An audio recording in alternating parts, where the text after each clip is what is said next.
Welcome to Tenor Tech, where I solve the problems you didn't even know you had.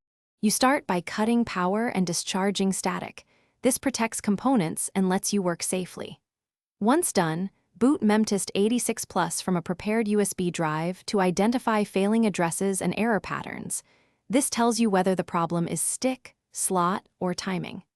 Make sure to document BIOS version, RAM part numbers, and how modules are populated, because these details guide the next steps and prevent misconfiguration when you reseat or replace memory.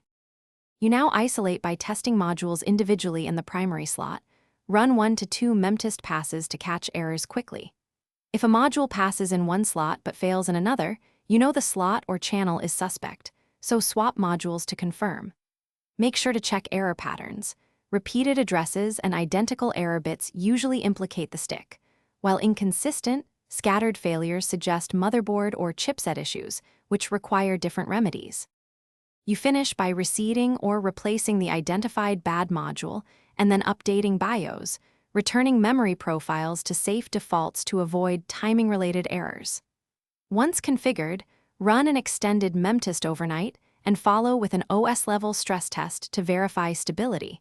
This confirms the fix under real load.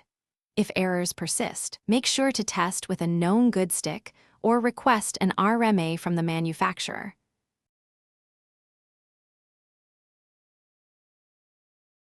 Thanks for watching. Subscribe to keep your life in tune.